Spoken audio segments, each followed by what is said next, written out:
Alors, ce que veulent les Français, c'est donc le thème de cette étude. Pour certains, c'est assez clair, ils ne veulent pas qu'on les prenne pour des buses. Je crois que ça ressort assez clairement de toutes les recherches de traçabilité, d'informations que l'on peut lire à droite et à gauche. Ils veulent également mettre les mains dans le cambouis. Visiblement, je ne suis pas la seule à le penser. Je ne vous en dis pas plus. Je vais laisser à Frédéric Roy, rédacteur en chef de CB News, le soin d'animer la prochaine interview, elle aussi assez exclusive, vous allez l'entendre. Et je vais appeler tout de suite sur scène Nicolas Chaban, fondateur de C'est qui le patron, et Patrick Mercier, cofondateur de On est là.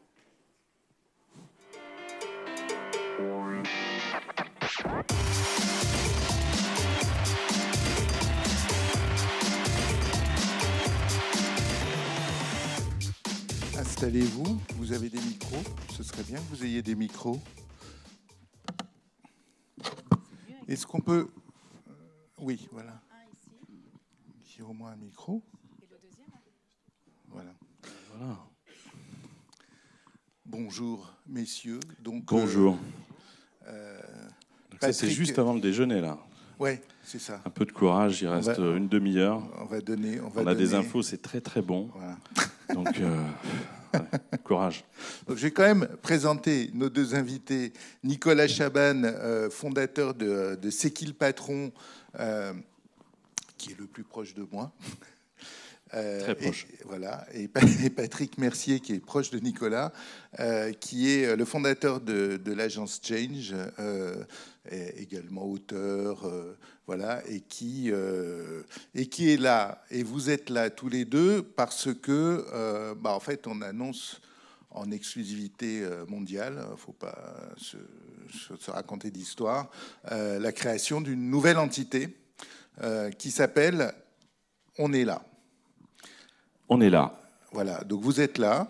Ça, c'est une première bonne nouvelle. On est tous là, mais on va peut-être essayer de raconter assez rapidement, Nicolas, je sais que c'est un gros challenge, comment on est arrivé de C'est qui le patron à On est là. Alors, une précision, c'est toujours toute la dynamique de C'est qui le patron, qui est, rappelons-le, une coopérative de consommateurs. On s'est rassemblés. On est là, c'est un accompagnement d'une suite qu'on s'est dit qu'il fallait donner. Alors, je reprends rapidement. Vous avez les produits là. Désolé si c'est une redite, mais des consommateurs se rassemblent il y a 6 ans.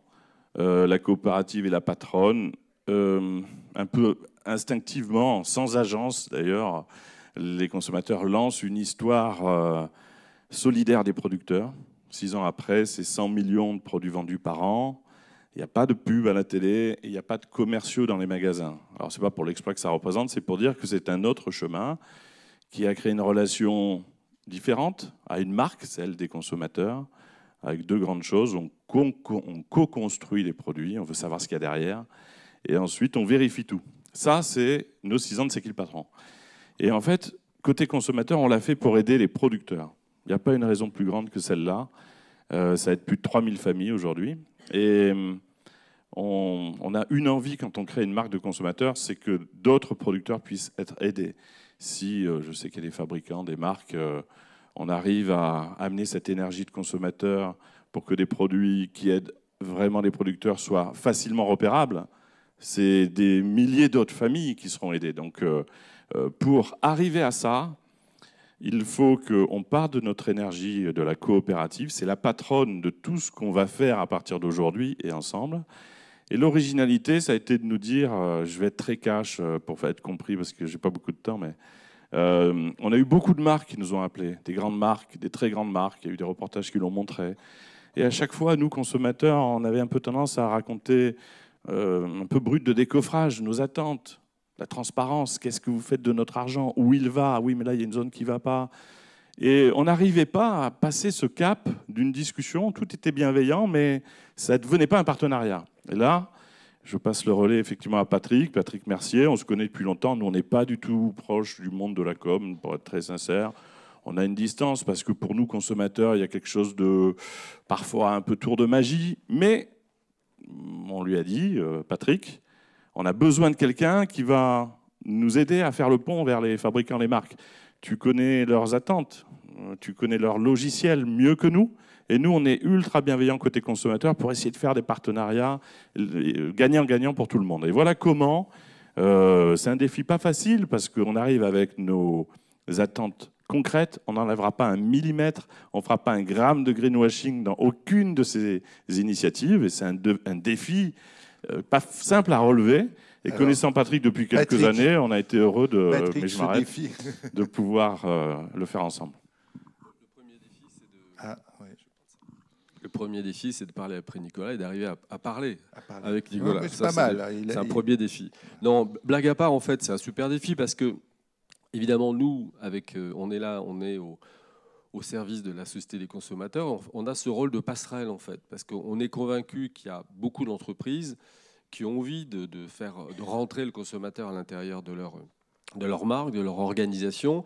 Mais ce n'est pas toujours simple. Il y a parfois des hésitations, des freins, des doutes, des remises en cause d'organisation. Et nous, notre modeste rôle, c'est de créer cette passerelle entre la société et les consommateurs et puis ces marques qui ont envie de franchir cette étape et qui ont envie de changer un peu leur modèle en matière de consommation. Et ça va se passer concrètement comment ? C'est très simple, en fait. Il y a dans un premier temps, il y a ce qu'on appelle un diagnostic. On va voir les entreprises avec la société des consommateurs ou des représentants et des consultants spécialisés. On écoute, en fait. Et ce qu'on essaie de comprendre, c'est la sincérité de la démarche des entreprises et des marques. Parce qu'aujourd'hui, vous le savez toutes et tous, les marques ne sont pas parfaites. En revanche, ce qu'on essaie de mesurer, c'est la sincérité. Et s'il y a sincérité, la volonté d'intégrer le consommateur avec du coup les consommateurs au milieu, on peut avancer. Donc il y a un diagnostic, et après il y a une phase d'accompagnement qui peut durer 12 mois, 18 mois ou 36 mois. Et là, c'est un scoop parce que je préciserai que vous êtes déjà interviewé dans CB News, longuement interviewé dans CB News. Donc, s'il y a des frustrations, vous pourrez peut-être les compenser en lisant l'interview dans le journal. Mais il y a une chose qui n'est pas écrite dans CB News, c'est votre premier partenaire, la première marque qui vous a rejoint. Alors, on a une première marque, mais qu'on ne peut pas citer sans leur accord, qui est une marque dans l'ultra frais, qui est une marque, ça sera découvert bientôt, qui est une marque formidable et qui a effectivement accepté d'être, entre guillemets, diagnostiqué. Non, on s'est engagé. Je crois qu'il faut être toujours respectueux. Ça sera annoncé dans quelques jours, donc je préfère le faire avec eux.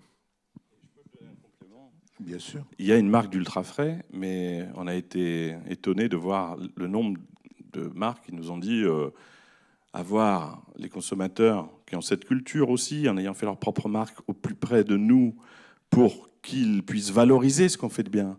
Parce que là, il y a une injustice aussi pour beaucoup de fabricants et de marques, c'est qu'il y a des choses très bien qui sont faites, mais il y a une défiance dans l'écoute de celui qui reçoit le message. Donc là, ça ira sur d'autres secteurs. Et c'est la naissance aussi. Nous, on y tient. De la communication, le contenu vérifié, certifié par nous, les consommateurs. C'est hyper important. Quand on est consommateur, on a envie de savoir où va son argent. Il y a des choses bien qui se font, mais on a du mal à avoir des repères. Et donc, en acceptant qu'une allégation soit vérifiée au cœur de l'entreprise, pas au-dessus, ce qui pourrait être un peu du greenwashing, c'est on rentre, on voit que c'est vrai, et là, vous avez un consommateur, comme c'est Guy Patron, qui prend la parole et qui dit à tous les autres, on a passé le temps qu'il fallait, c'est un vrai argument, les producteurs sont aidés, l'environnement est réellement préservé, on sera toujours là au contact de cette réalité, vous pouvez acheter le produit. Rien n'est plus beau que cette com-là, c'est pas facile pour y arriver, mais on va tout faire pour donner accès à ce pont, à un maximum de marques. C'est de la com, c'est pas de la pub, Patrick ? Non, c'est une nouvelle forme de com. De toute manière, aujourd'hui, on voit tous que le monde a changé, la société a changé, le rapport avec la com a changé, donc il faut bien qu'il se passe quelque chose, en fait. Et ça, c'est un acte concret pour demain communiquer différemment, communiquer peut-être de façon effectivement plus sincère, puisque ça sera vérifié. Puis il y a une autre implication, c'est que ça va restructurer les budgets de communication. C'est-à-dire que peut-être il y aura moins d'argent en médias et du coup plus d'argent pour les agriculteurs ou pour ce type de démarche. Et en fait, c'est un publicitaire qui vous dit ça, donc vous imaginez la révolution qu'il faut faire. Mais je crois que la cause est tellement formidable qu'il ne faut pas hésiter à travailler avec ces marques pour restructurer leur façon de communiquer. Donc oui, c'est une nouvelle forme de communication. Un dernier petit mot, Nicolas, je sais que ça c'est un vrai défi. Comment s'est passé le fait, justement, auprès des consommateurs, donc des patrons, puisque c'est qui le patron? C'est le consommateur. Justement, le fait d'envisager de se rapprocher de ce qui est le monde de la com et de la pub. C'est la meilleure question du monde. Non, mais parce que, oui, soyons clairs, côté consommateur, tu prends ta journée pour aller faire une animation avec des producteurs, pour aller vérifier des produits. Tu n'as pas envie d'être utilisé, instrumentalisé par un système quel qu'il soit. Mais en même temps, il y a eu un vote historique aussi dans C'est qui le patron. C'est le moment où on a ouvert tous nos cahiers des charges en disant pour aider d'autres producteurs. Est-ce que vous êtes d'accord que des marques utilisent notre approche de consommateur et nous associent à cette vérification? Donc, il y a eu 98% de réponses positives. Donc, on sait concrètement, quand on est consommateur, on ne veut pas faire Coca-Cola avec C'est qui le patron. On veut qu'un maximum de ces valeurs et qu'un maximum de producteurs soient aidés.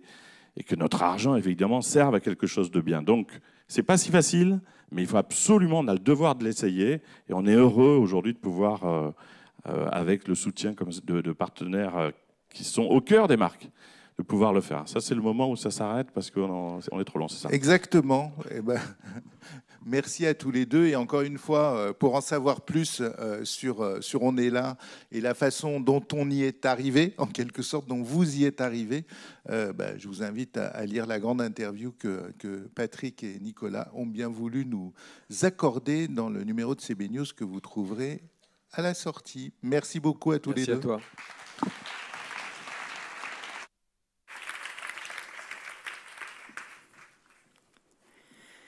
Merci beaucoup pour cette annonce sur cette scène qu'on suivra avec beaucoup d'intérêt dans les prochains jours, si j'ai bien compris, pour connaître l'identité masquée du premier annonceur qui a accepté d'être audité.